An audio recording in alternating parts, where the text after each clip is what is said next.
একটু কল্পনা করুন, ঘড়ির কাঁটায় তখন মাঝরাত, চারপাশ একদম নিস্তব্ধ, আর টিনের চালে একটানা বৃষ্টির শব্দ আছড়ে পড়ছে। ঠিক এরকম একটা পরিবেশে কারো কারো জীবনের অন্ধকারটা যেন আরও একটু বেশি গভীর হয়ে ওঠে। আজকের এই আয়োজনে আমরা আরিফ নামের এক যুবকের গল্প জানব। চরম হতাশার এক রাত থেকে কিভাবে সে প্রকৃত সফলতার আলোয় পৌঁছল, সেটা নিয়ে আমাদের আজকের এই সিনেম্যাটিক বিশ্লেষণ। চলুন সেই বৃষ্টির রাতের গভীরে প্রবেশ করা যাক। আরিফের সামনের টেবিলটার দিকে তাকালে বুকটা ভারী হয়ে আসে। সেখানে ছড়িয়ে ছিটিয়ে আছে কিছু চাকরির আবেদনপত্র, কয়েকটা ইন্টারভিউ কার্ড আর অনেকগুলো rejection letter. We regret to inform you, এই একটা লাইন কতটা ভয়ঙ্কর হতে পারে সেটা হয়তো শুধু সেই মানুষটাই জানে যে বারবার প্রত্যাখ্যানের শিকার হয়েছে। আরিফ একটা কাগজ হাতে নিয়ে তিক্ত একটা হাসি দিল। এই কথাটা এত বেশিবার শোনা হয়ে গেছে যে এখন আর তার অবাকও লাগে না। শব্দগুলো যেন বুকে আক্ষরিক অর্থে হাতুড়ির মতো আঘাত করছে। 17। হ্যাঁ, ঠিকই শুনেছেন। এটি শুধু একটি সংখ্যা নয়, এটি গত 2 বছরে আরিফের যন্ত্রণার একটা জীবন্ত দলিল। এই 2 বছরে সে ঠিক 17টি চাকরির ইন্টারভিউ দিয়েছে, আর 17 বারই তার কপালে জুটেছে শুধু ব্যর্থতা। ধপ করে চেয়ারে হেলান দিল সে। চোখ দুটো ভীষণ ক্লান্ত। মনে হচ্ছিল পৃথিবীর সব হতাশা এসে জমা হয়েছে ঠিক তার ভেতরেই। ফিসফিস করে সে শুধু বলতে পারল, আল্লাহ, আমি আর পারছি না। আমাদের এই যাত্রার প্রথম পর্ব, হার না মানার স্মৃতি। একটু খেয়াল করলেই দেখবেন এখানে দুটো আলাদা পৃথিবীর সংঘর্ষ হচ্ছে। একদিকে আরিফের ছোটবেলার সেই আকাশ ছোঁয়ার স্বপ্ন, বড় হয়ে অনেক বড় চাকরি করবে, মায়ের জন্য সুন্দর একটা বাড়ি বানাবে আর বাবার অসমাপ্ত স্বপ্নগুলো পূরণ করবে। আর অন্যদিকে তার বর্তমান রূঢ় বাস্তবতা, চরম দারিদ্র্য, চাকরির জন্য অন্তহীন লড়াই আর মানুষের অবহেলা। এই দুটো দিকের সংঘর্ষে তার আজ মনে হচ্ছে স্বপ্ন দেখা হয়তো গরিব মানুষের জন্য নয়, বাস্তবতা মানুষকে আসলেই বড্ড দ্রুত বদলে দেয়, তাই না? হতাশা ঠিক সেই চরম মুহূর্তেই তার চোখ চলে যায় দেয়ালে টাঙানো একটা পুরনো ছবির দিকে। ছবিটায় তার বাবা হাসছেন। ওর বাবা রহমান সাহেব ছিলেন একজন সাধারণ রিকশা চালক। প্রতিদিন আরিফকে স্কুলের সামনে নামিয়ে দিয়ে তিনি বলতেন, মন দিয়ে পড়বি বাবা, একদিন তুই অনেক বড় মানুষ হবি। মানুষটা খুব গরিব ছিলেন ঠিকই, কিন্তু স্বপ্ন ছিল আকাশের মতো বিশাল। জানেন, যখন ঈদের আগে আরিফ নতুন জুতো চেয়েছিল, রহমান সাহেব টানা 3 দিন দুপুরে না খেয়ে সেই টাকা জমিয়ে ঘুমের ঘোরে ছেলের মাথার পাশে নতুন জুতো রেখেছিলেন। একজন বাবার এমন আত্মত্যাগের কথা শুনলে সত্যিই স্তব্ধ হয়ে যেতে হয়। কিন্তু ভাগ্য জিনিসটা বড় নিষ্ঠুর। আরিফ যখন 10ম শ্রেণীতে পড়ে, তখন রহমান সাহেবের হঠাৎ হার্ট অ্যাটাক হয়। টাকার অভাবে ভালো চিকিৎসাও জোটেনি। হাসপাতালের বেডে শুয়ে রহমান সাহেব ছেলের হাত ধরে শেষ যে কথাটি বলেছিলেন তা হল, কখনো হার মানিস না বাবা। এরপর সব শেষ।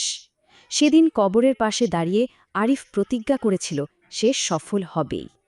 কিন্তু জীবন তো আর সিনেমার মতো এত সহজ নয়, তাই না?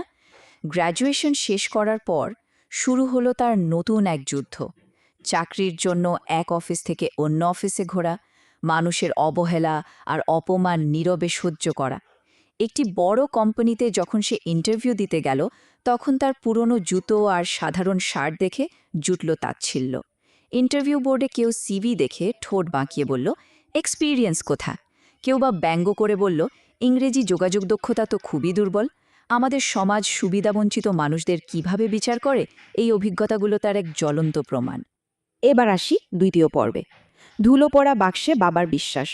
সেই অন্ধকার বৃষ্টির রাতে হঠাৎ পুরনো আলমারির ভেতর থেকে একটা শব্দ এলো, টক টক। আলমারির দরজাটা খুলতেই ওপর থেকে একটা ধুলোয় ভরা বাক্স নিচে পড়ে গেল। মনে হচ্ছিল যেন বহু বছর কেউ এটাকে ছুঁয়েও দেখেনি। বাক্সটা খোলা হলো। ভেতরে কিছু পুরনো ছবি, একটা পুরনো হাতঘড়ি আর একটি হলুদ হয়ে যাওয়া খাম। খামের ওপর বাবার হাতের লেখা, স্পষ্ট লেখা, আমার ছেলে আরিফের জন্য। হাতের লেখাটা দেখেই আরিফের বুকটা ধক করে উঠল। কাঁপা হাতে খামটা খুলতেই বেরিয়ে এলো এক অমূল্য বার্তা। ওর বাবা লিখেছিলেন, আমি গরিব ছিলাম বলে তোমাকে বেশি কিছু দিতে পারিনি, কিন্তু একটা জিনিস দিয়ে যাচ্ছি, বিশ্বাস। আমি বিশ্বাস করি একদিন আমার ছেলে অনেক বড় মানুষ হবে, আর যখন খুব কষ্ট পাবে তখন মনে করবে তোর বাবা আজও তোর ওপর বিশ্বাস রাখে। এই অসাধারণ চিঠিটা প্রমাণ করে দেয় যে একজন বাবার রেখে যাওয়ার সেরা সম্পদ আসলে টাকা নয়, বরং সন্তানের ওপর তার অবিচল বিশ্বাস। চিঠিটা পড়ে আরিফ আর নিজেকে ধরে রাখতে পারল না, হাউমাউ করে কেঁদে ফেলল। গল্পের তৃতীয় পর্ব, ঘুরে দাঁড়ানোর নতুন লড়াই। পরদিন সকালটা ছিল একদম অন্যরকম। আয়নার সামনে দাঁড়িয়ে নিজের চোখে চোখ রেখে সে প্রতিজ্ঞা করল কোনোভাবেই আর হার মানা চলবে না। শুরু হলো নিজেকে নতুন করে গড়ার এক অসম্ভব মগ্নতা। দিনের বেলা ছোটখাটো কাজ, আর রাতের বেলা চলত স্কিল ডেভেলপমেন্ট।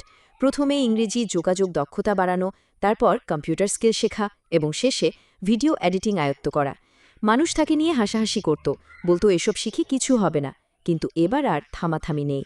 টানা ৬ মাস এই রুটিন চলল, কারণ বাবার সেই চিঠির প্রতিটি শব্দ তখন তার ভেতরের আগুনে পরিণত হয়েছে। চতুর্থ পর্ব, সফলতার চূড়ান্ত মুহূর্ত। ঠিক ৬ মাস পর ভোরে একটি বড় কোম্পানি থেকে ইন্টারভিউয়ের ডাক এলো। ইমেলটা পড়ে হাত কাঁপলেও মায়ের পরম আশীর্বাদ তাকে শক্তি জোগাল। কর্পোরেট বোর্ডরুমে ঢোকার সময় আরিফ তার বাবার সেই পুরনো হাতঘড়িটা হাতে পড়েছিল। চারপাশের ওই ঝকঝকে কর্পোরেট পরিবেশের মাঝে তার বাবার সেই পুরনো বিবর্ণ ঘড়িটাই যেন হয়ে উঠেছিল তার আত্মরক্ষার এক অভেদ্য বর্ম। তার মনে হচ্ছিল বাবা আজও ঠিক তার পাশেই আছেন। বোর্ডরুমে বসা একজন ইন্টারভিউয়ার তার দিকে তাকিয়ে অত্যন্ত কঠিন একটি প্রশ্ন ছুড়ে দিলেন। আপনার সবচেয়ে বড় শক্তি কি?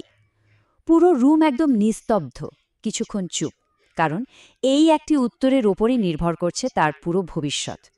অত্যন্ত শান্ত অথচ দৃঢ় কণ্ঠে উত্তর এলো, আমি অনেকবার ব্যর্থ হয়েছি স্যার, তাই এখন আর ভেঙে পড়তে ভয় পাই না। কি অসাধারণ একটি উত্তর, তাই না? এই একটি কথায় পুরো রুমের সবাই নিস্তব্ধ হয়ে গেল। প্রমাণ হয়ে গেল যে অতীতের ব্যর্থতাগুলো আসলে কোনো দুর্বলতা নয়, বরং সেগুলোই আজ তাকে ইস্পাতের মতো শক্ত করে তুলেছে। ঠিক 2 দিন পর, রাত তখন 9টা, হঠাৎ ফোন বেজে উঠল।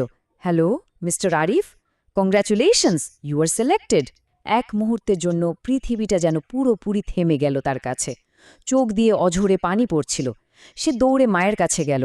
মা খবরটা শুনে কেঁদে ফেললেন আর আকাশের দিকে তাকিয়ে ধীরে ধীরে বললেন, দেখেছেন, আপনার ছেলে পেরে গেছে। আমাদের গল্পের পঞ্চম এবং শেষ পর্ব, প্রকৃত বিজয়ের অর্থ। একটি ভালো চাকরি আর আর্থিক সচ্ছলতা পেয়েই হয়তো সাধারণ কোনো গল্পের সমাপ্তি ঘটে যেত, কিন্তু এই গল্পের প্রকৃত বিজয়ের অর্থ লুকিয়েছিল একদম অন্য জায়গায়। চাকরি পাওয়ার সেই রাতেই আরিফ আবার বাবার চিঠিটা বের করল। চিঠির একদম শেষ লাইনে খুব ছোট করে একটা কথা লেখা ছিল, যদি কখনো সফল হও তাহলে এমন কাউকে সাহায্য করো যে আজ তোমার মতো ভেঙে পড়েছে। এই একটি বাক্য সফলতার পুরো সংজ্ঞাই পাল্টে দেয়। নিজের জয়কে অন্যের কল্যাণে বিলিয়ে দেওয়ার মাঝেই লুকিয়ে আছে জীবনের শ্রেষ্ঠ অর্জন। বাবার এই শেষ উপদেশের পর এখন প্রতি শুক্রবার আরিফ গরিব ও সুবিধাবঞ্চিত ছাত্রদের বিনামূল্যে পড়ানো শুরু করেছে।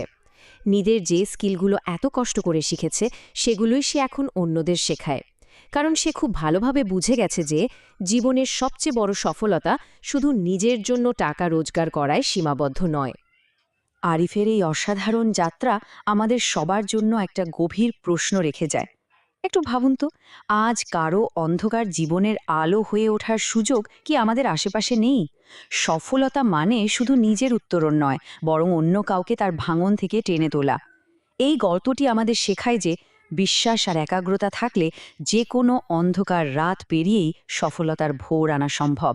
প্রকৃত জয় তো সেটাই, যা অন্য আরেকজনের অন্ধকার ঘুচিয়ে দেয়।